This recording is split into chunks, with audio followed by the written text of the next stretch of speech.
Hello दोस्तों, स्वागत है आप सभी का सोहा किचन में। आज मैं लेके आई मछली की एकदम स्वादिष्ट नई रेसिपी, जिसे खा के आपका दिल खुश हो जाएगा। सच कह रही हूँ दोस्तों, इतना टेस्टी, इतना ज़बरदस्त बनता है, इसका स्वाद आप भूल नहीं पाएंगे। और अगर कोई तीखा खाने वाला है तो उसके लिए तो सुपर से भी ऊपर है। तो फिर देरी किस बात की, चलिए फटाफट बनाते हैं इस मज़ेदार रेसिपी को। तो एकदम नए तरीके से सुपर टेस्टी मछली बनाने के लिए हम सबसे पहले कढ़ाई में हम 1 गिलास पानी डालेंगे और डाल देंगे आधा चम्मच नमक, थोड़ा सा हल्दी डाल देंगे, 1 चम्मच अदरक लहसुन का पेस्ट, सभी को अच्छे से मिक्स कर लेंगे और इस पानी में उबाल आने देंगे। बिल्कुल नया तरीका है दोस्तों मछली बनाने का, आप लोग इसे एक बार ज़रूर ट्राई करिए। पानी में उबाल आ गया है। अब मैं रोहू फिश ले ली हूँ, आप कोई भी मछली ले सकते हैं। ये 300 से 400 ग्राम के आसपास है। इसे हम एक एक करके डाल देंगे और 1 मिनट के बाद हम सभी मछलियों को पलट लेंगे। 1 मिनट हो गया है, एक एक सभी मछली को हम पलट लेते हैं। इसे 4 से 5 मिनट बॉईल कर लेंगे, तब तक हम बाकी की तैयारी कर लेते हैं। इसके लिए मैं ले ली हूँ 10 से 12 हरी मिर्च, तीखी वाली है। तीखे में ज़्यादा टेस्टी लगता है दोस्तों, अगर आप लोग चाहे तो मिर्च कम कर सकते हैं, लेकिन अगर इसे तीखा बनाएंगे तो ज़्यादा टेस्टी लगेगा। 6 से 7 लहसुन की कली है और 1 मुट्ठी धनिया है, इसको हम दरदरा पीस लेंगे। अब हम मछली को भी देख लेते हैं। इसे एक बार और पलट देते हैं और पलट के हम 1 मिनट और पका लेंगे। टोटल हमें मछली बॉईल करते हुए दोस्तों 5 मिनट हो गया है। प्लेट में निकाल लेंगे सारी मछली को।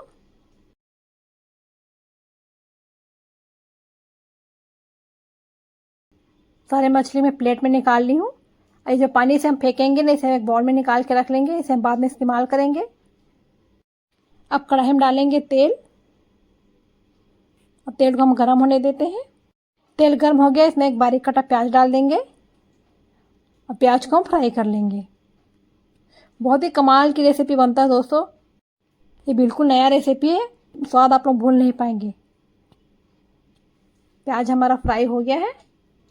अब हरी मिर्च, धनिया और लहसुन को हम दरदरा पीस लिए थे, उसको हम इसमें डालेंगे और इसको भी हम 2 से 3 मिनट के लिए इसको फ्राई कर लेंगे। आप लोगों के पास भी कोई नई रेसिपी है दोस्तों, मेरे साथ शेयर कर सकते हैं। मैं आप लोगों की रेसिपी भी ज़रूर ट्राई करूँगी। मेरी रेसिपी कैसे लगी मुझे कमेंट्स करके भी बताएं। 3 मीडियम साइज के टमाटर को काट के ले ली, इसे हम इसमें डाल देंगे। साथ में डाल देंगे थोड़ा सा हल्दी और इसी के साथ हम नमक भी डाल देंगे। नमक हम देख के डालेंगे, क्योंकि मछली बॉईल के उसमें भी डाले हैं, तो नमक देख के डालेंगे। सभी को अच्छे से मिक्स कर लेंगे। गैस का फ्लेम हमारा एकदम स्लो रहेगा। अब इसे हम ढक देंगे और ढक के टमाटर के सॉफ्ट होते तक पका लेंगे। पानी नहीं डाली हूँ मैं इसमें, पानी की ज़रूरत नहीं है। फ्लेम स्लो रहेगा, उस फ्लेम पे टमाटर को गला लेंगे। चेक कर लेते हैं, टमाटर हमारा अच्छे से गल गया, आप लोग देख सकते हैं। 1 मिनट चम्मच चलाते हुए और इसे भून लेंगे।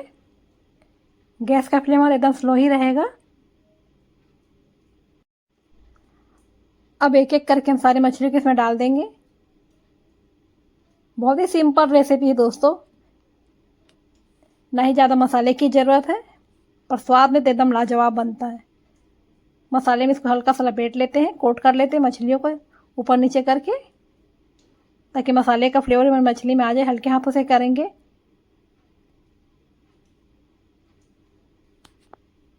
अब जो मछली बॉईल किए थे, पानी बचा के रखे थे ना, ताकि मछली चिपके ना, हल्के हाथों से इसको हिला लेंगे। अब इसे हम ढक देंगे और ढक के 3 से 4 मिनट और पका देंगे। गैस का फ्लेम हमारा स्लो ही रहेगा। धनिया, मिर्ची, लहसुन जो पीस के डाले ना, उसका टेस्ट हमें मछली में आ जाए। 2 से 3 मिनट हो गया है, हम देख सकते हैं। मछली को हल्के हाथों से पलट लेंगे। हमारा एक भी मछली टूटा नहीं है दोस्तों। आप बिना फ्राई किए भी मछली बना सकते, बिल्कुल नहीं टूटा। देखिए, एक भी मछली हमारा टूटा नहीं है। मैं आप लोगों को पास से भी उठा के दिखाती हूँ। ये देखिए, हमारा मछली बिल्कुल सही सलामत है, कोई भी पीस हमारा टूटा नहीं है। बिल्कुल हल्के हाथों से ही चलाना है, तो आप लोग डरिएगा नहीं कि मछली हमारा टूट जाएगा। बिल्कुल इसी तरीके से बनाएंगे तो आप लोगों को मछली बिल्कुल परफेक्ट बनेगा। अभी बन के तैयार है। लीजिए दोस्तों, तैयार है हमारी सुपर टेस्टी मछली। आप लोगों की रेसिपी कैसे लगी मुझे कमेंट्स करके जरूर बताएं। थोड़ा सा ही पसंद है मेरे चैनल को लाइक, सब्सक्राइब और शेयर जरूर करें। Thank you. मिलते फिर एक नई रेसिपी के साथ, तब तक ले बाय बाय।